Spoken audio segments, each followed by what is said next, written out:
Olá pessoal, tudo bem? Vamos iniciar a lição 18, que vai falar sobre ângulos da circunferência, álgebra e porcentagem, né? Ela traz vários assuntos ali pra gente.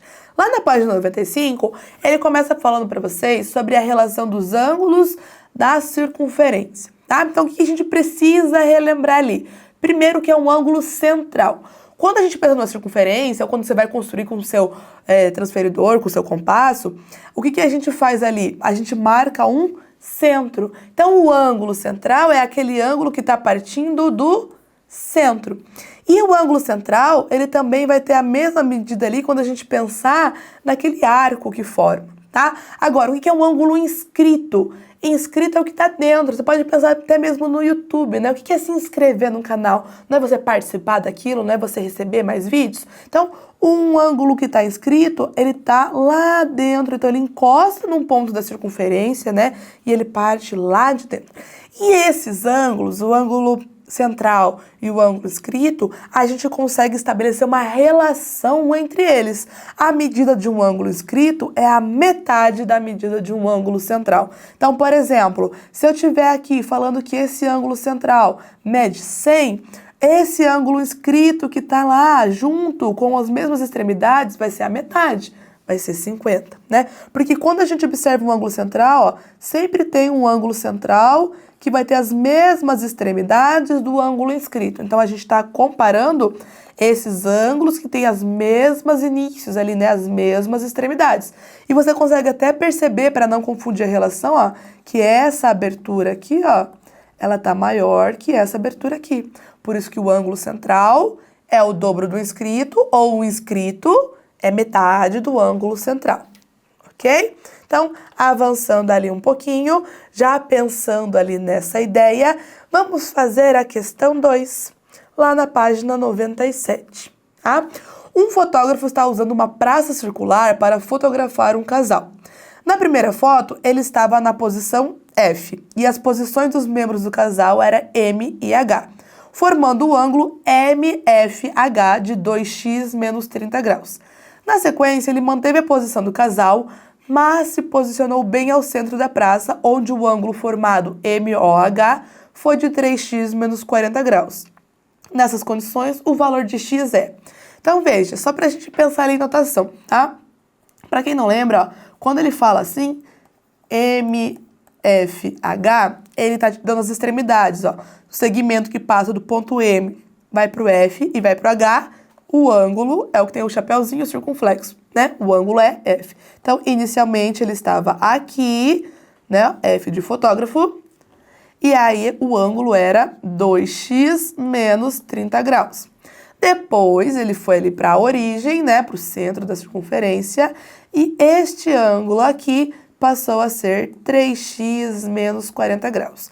Então, a gente está tendo um caso aqui de comparar um ângulo central com um ângulo inscrito. Você pode pensar, o ângulo inscrito é metade do central, né? Ó, poderia escrever assim, ó.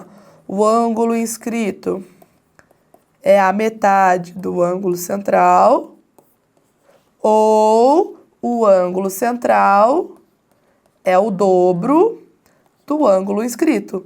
Aí é uma questão de como você prefere trabalhar, no fim vai dar a mesma coisa na hora que você for resolver, ok? Já vamos aproveitar e fazer aqui embaixo, ó. Vai realizar a distributiva.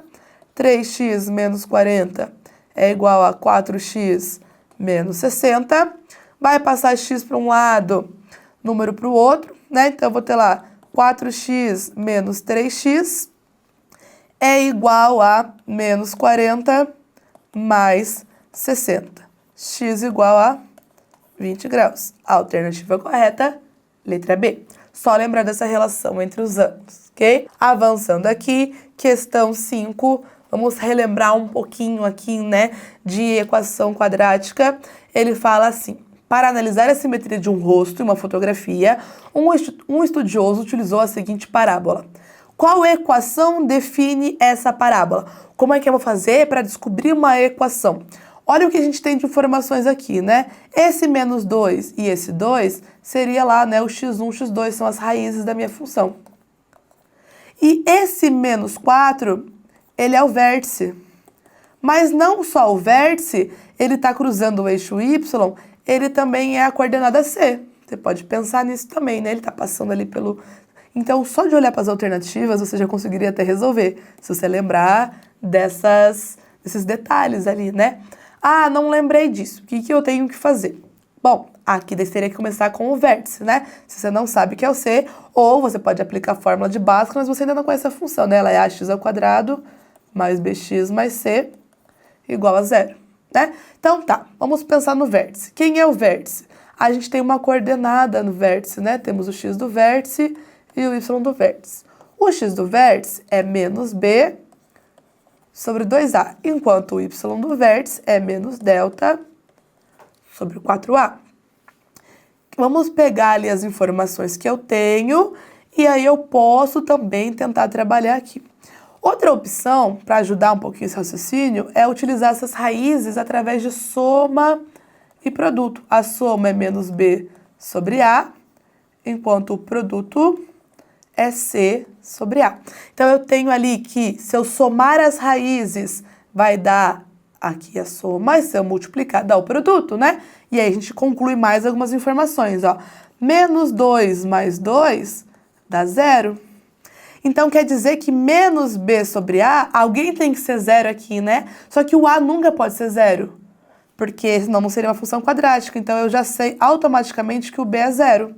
Olha aqui, ó, há mais uma opção aqui para eu eliminar. Então, não tem x, né? O b é 0. E aí, com isso, você também descobre que o produto é menos 4, que eu já tinha falado para vocês do c. Porque você vai fazer menos 2 vezes 2 e vai dar menos 4. E aí, se você quiser, pode trabalhar também aqui com o vértice, porque você conhece a coordenada. É 0 e menos 4. Tá, pessoal? Então, tem várias formas de analisar ali essa questão, mas veja que só conhecendo algumas informações você já conseguiu direto a alternativa correta, tá bom? Vamos finalizando por aqui. Eu espero vocês no nosso próximo vídeo.